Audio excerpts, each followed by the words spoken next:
de me redresser. Que je n'ai pas l'air de la petite vieille.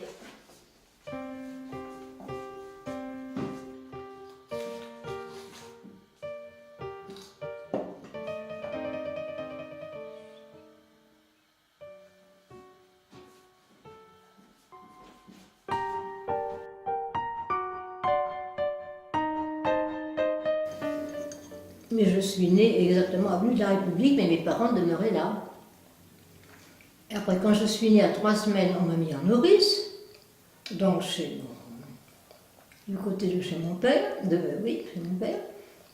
Et ils m'ont repris à 3 ans, et à ce moment-là, c'était des gens de la rue d'Amont, un peu plus bas, qui m'ont gardée, dont mes parents nourriciers.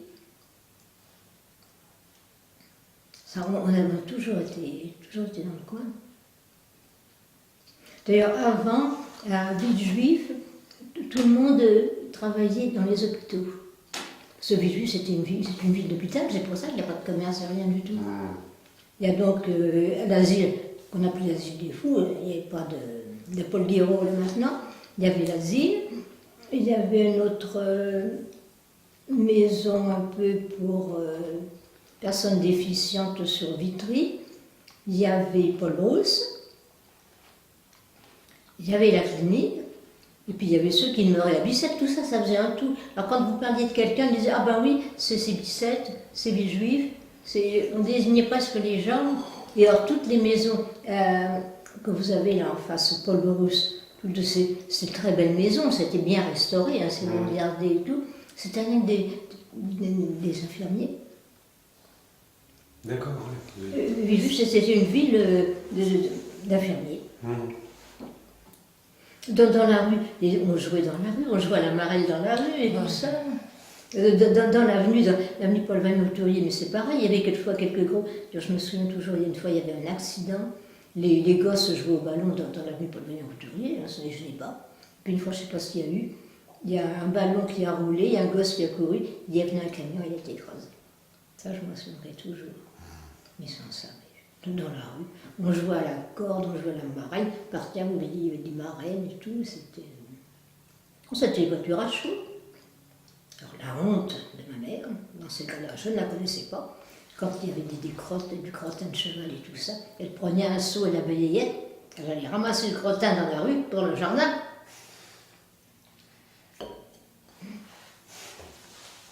Et toute la rue, bon, c'était des petites maisons, et tout le monde avait son jardin derrière. Et alors, une fois par semaine, il me dit, il faudrait que je dise ça, à l'époque, il y avait des cantonniers, et une fois par semaine, une fois tous les 15 jours, ça dépendait, ils nettoyaient les caniveaux. Donc, ils venaient ouvrir la bouche d'égout, il y avait une bouche d'égout dans le fond, pour que l'eau coule, et qu'ils aient de l'eau pour nettoyer. Et alors, ce matin-là, tout le monde le savait. Vous alliez dans la rue, tout le monde était dehors avec les seaux et la casserole en train de ramasser l'eau qui coulait pour aller mettre dans les jardins. Nous, dans le jardin, à l'époque, c'était un jardin qu'on avait là. On avait deux grands tonneaux d'enfoncés pour remplir les tonneaux et pour pouvoir... J'ai vu ma mère arroser les plants qui étaient le long du grillage, prenant là, ce qui tournait, couler du ruisseau pour le mettre là et tout. Alors, dans la rue, tous les matins, ils ouvraient vers 6h30 par là. Pendant au moins une demi-heure, vous entendiez un bruit de gamelle, et ça raclait. Toute la rue était là en train de ramasser de l'eau. Après, c'était... Et au printemps, tout le monde faisait son jardin. Alors, d'un jardin à l'autre, vous entendiez les gens s'interpeller. Et puis après, bon, il y avait les plantations et tout ça. Oh, mais moi, il me reste des poireaux. Est-ce que quelqu'un veut des poireaux? Il me reste des plants de poireaux. Ou alors après, il y avait la salade qui commence à pousser. Oh, j'ai des plants de salade, là, elle est bonne à manger et tout. Est-ce que quelqu'un en veut? Ça se part d'un jardin à l'autre, ça se criait comme ça. Alors que maintenant, bon, il y a du gazon, et même dans le gazon, il n'y a personne, tout le monde est devant la télévision. Alors, ça n'a plus rien.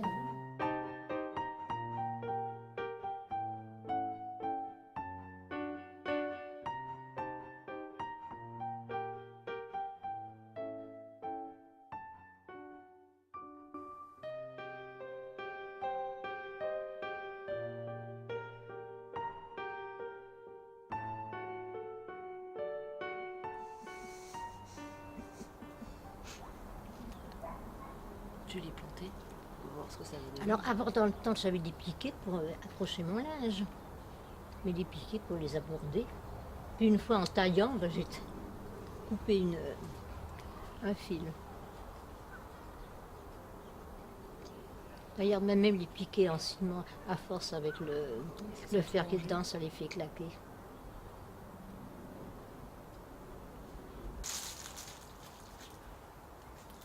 Et le sapin, là, il commence à crever. Ah bon?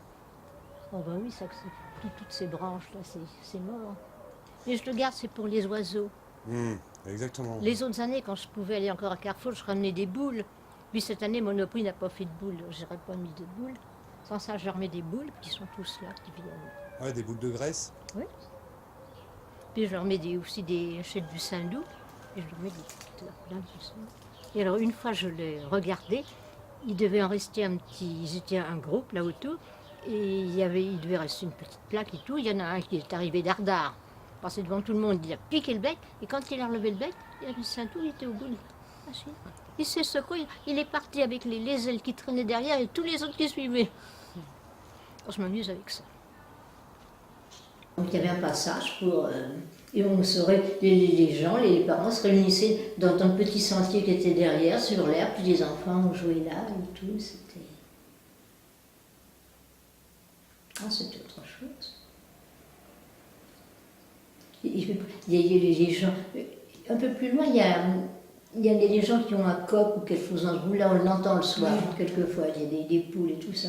Mais à l'époque, chez Verdier, donc aux 50, il y avait un poulailler. Chez Maria, il y avait le poulailler. Il n'y avait pas un clapier chez nous aussi? Là où on habitait chez les Morelli, il n'y avait pas un clapier, des lapins, non? Je pense pas. Ça, j'avais l'impression.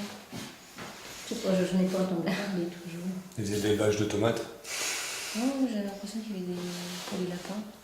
Ah, c'est pas possible. Parce que pendant la guerre, tout ça, même après, ils ont construit en 56, un an avant. Parce qu'avant, c'était des terrains avec des jardins. Il n'y avait rien de... Et pendant la guerre, et même il y avait des gens chez Verdi, ils avaient une chèvre.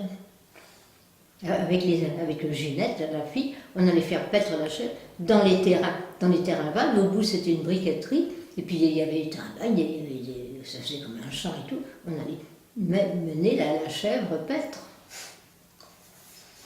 Ça a un peu disparu. Oui. Maintenant, on est plutôt dans un truc où c'est totale sécurité, hygiène et tout ce qui s'ensuit. Et c'est vrai qu'avant, nous, on se baignait n'importe où. Maintenant, il ne faut surtout pas se baigner à tel endroit. Puis les enfants, il faut que la société, cela. Il y avait donc cette briqueterie, il y avait des wagonnets, il y avait des trous. On allait jouer dans les trous, comme on disait effectivement. Mais il n'y a jamais eu d'accident. On n'a jamais eu d'accident, rien du tout. Puis alors, par là, du fait que c'était des carrières, ils creusaient par en dessous. Tout au sud de Paris, ce sont des carrières. Ça s'effondrait.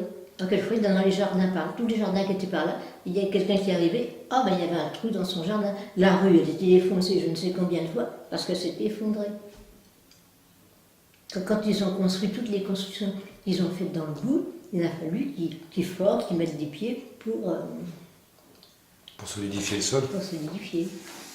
Oui, c'est vrai. À la porte d'Italie, c'est pareil. Tout le sud de Paris est comme ça. Un vrai gruyère. C'est un vrai gruyère, le coin.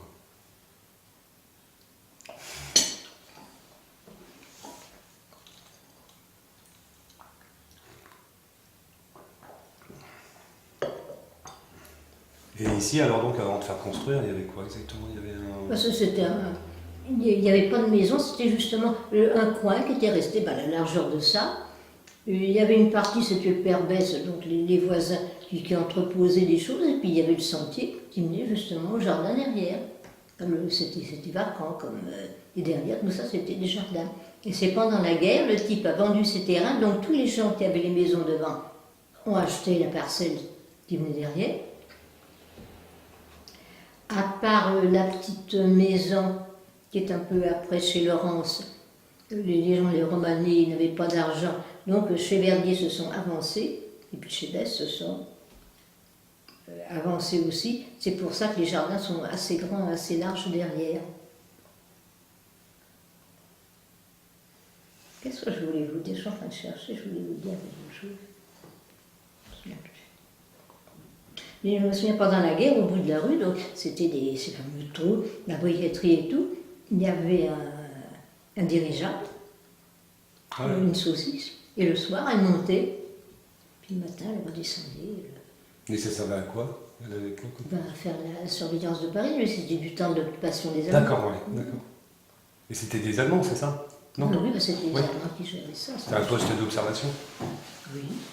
On la voyait monter, elle redescendait, c'était le... L'attraction du coin. Mais ça devait être impressionnant. Parce que c'est relativement important, Ah imposant. oui, c'est gros. Oui. Sans ça, c'est pas... Tous les Allemands qui étaient installés dans le haut des boulevards Chassonnet de Géry, on passe au milieu d'eux et tout, il n'y a jamais eu